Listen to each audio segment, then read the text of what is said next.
I noticed something affecting people's behaviour that they were really avoiding talking about. They would literally recoil or run away from it at the slightest mention. It's called trauma, but it's very misunderstood. Award-winning physician and author Dr. Gabor Maté is a leading trauma expert. He says trauma is the invisible force that shapes our lives. Trauma shapes the way that we live, the way that we love people, and the way that we make sense of the world. It's the root of our deepest wounds. Trauma is not what happens to us, it's what happens inside of us because of what's happened to us.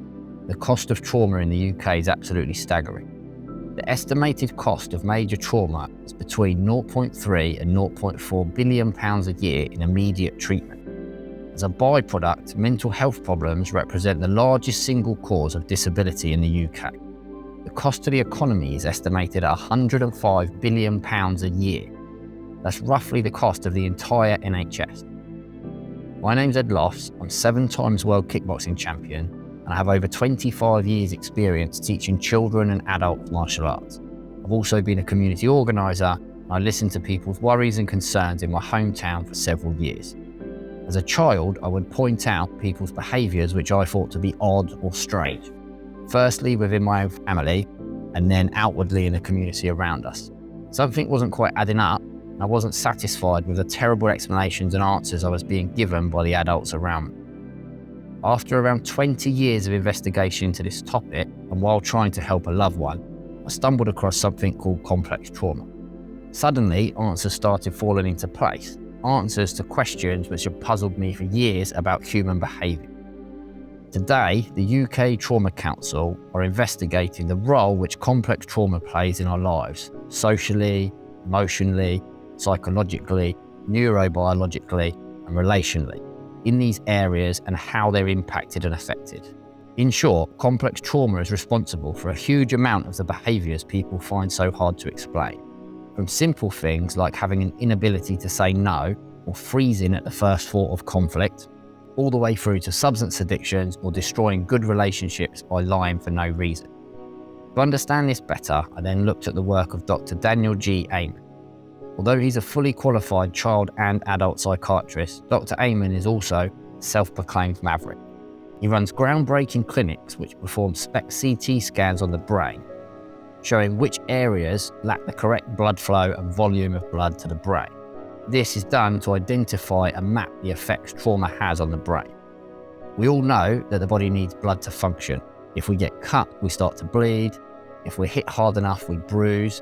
Even marathon runners cheat by using blood doping to create better function of the cardiovascular system. Here's what's happened to a human arm after 20 minutes with restricted blood flow. First, you experience numbness, then the pain onset, similar to what you'd feel if your arm was being slowly frozen, and finally, complete loss of control. Restricted blood flow to your limbs is extremely dangerous. Don't try this yourself, as if it goes wrong, there's a chance you could lose your entire arm. So if the body won't work without blood flow, why would the brain be any different? That moves us on to the next question. What can cause lack of blood flow to areas of the brain? We have a long list of things like substance abuse and addictions, such as smoking nicotine, marijuana, drinking alcohol, taking cocaine, or amphetamines, or even opiates. They all have an impact on blood circulating in the brain. It's an interesting fact that 98% of addicts have been shown to suffer from complex trauma. But it's not only addiction and substance abuse that will cause lack of blood flow to the brain. Physical, mental, and emotional abuse, things like bullying at work, domestic violence, controlling family members, gaslighting, manipulation, or even narcissistic abuse. They'll all have similar negative effects to the development of the brain and the blood flow in it. One interesting point that has come up through all my investigation is that something has always been missing, but not missing in the way you'd think. It's missing because there wasn't a name for it.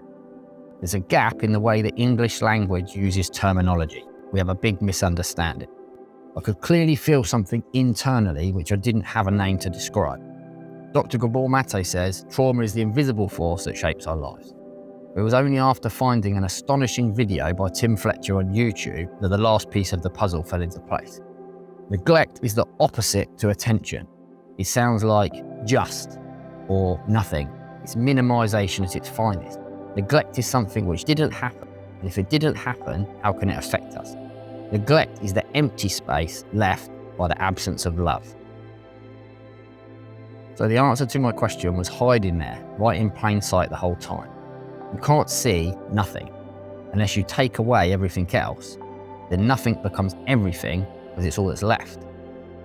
When we compare ourselves outwardly, we induce or trigger our own shame by noticing what's missing in ourselves, and in this way, things that don't happen become exponentially more important than what actually did. We don't know what didn't happen, so we can't know what's lacking. But because nothing happened, why do we inherently long for it? Why do we have this feeling inside that something's missing? Basically, you can't miss what you've never experienced. This then creates an overwhelming internal dichotomy, an internal conflict that we can't solve. I think people that suffer from complex trauma can tell. I think they can feel it, like a hollowness or a hole that can't be fulfilled but draws everything downwards trying to complete itself. It's not dark or grey or a cloud, it's just the absence of any light, awareness or hope, and it feels never ending. What it does is it causes us to look externally for something or someone in our environment that can help, and of course, we always look for the quick and easy fix, because for the time, this keeps the acceptance of the truth at bay. But what's the truth we don't really want to face? It's the truth that people will avoid at all costs. It's the mentally and emotionally painful one, covered up by the lie that we keep telling ourselves every day when we look in the mirror. We then avoid the painful emotions by turning to that quick fix, the drugs, the alcohol, or our other addictions, our phone, or a long run, hardcore training session, or the dog walk, or shopping for things that we don't really need on Amazon. But these things never quite fix the problem. So the problem comes back each time with a larger appetite ready to consume any other happiness, joy or energy we have left over. This is what causes all the silly mistakes. It's what ruins relationships, causes feelings of unworthiness, mistrust, suspiciousness, fake smiles, the masks people wear, and the self-sabotage of anything that's good.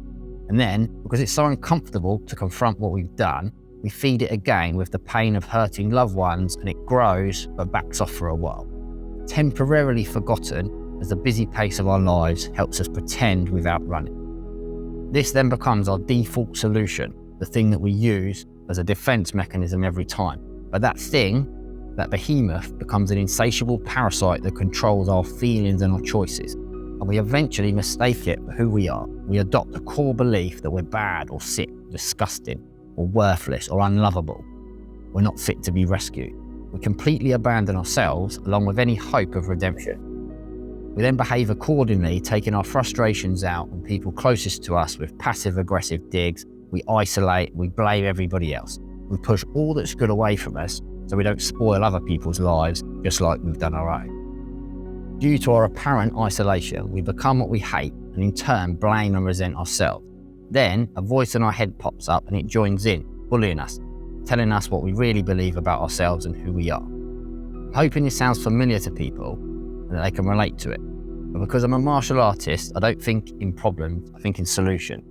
I'm always looking for a fight or a challenge, and I've finally identified the real enemy. It's called complex trauma. I'm not running or avoiding that feeling anymore. I'm not scared because I can see it now. I'm going to raise £35,000 to make a documentary about the 60 ways that complex trauma affects people's lives and their behaviours and the pain it causes to the people that they love and their community. I'm going to show everybody the tools that they need to overcome it and live a full life.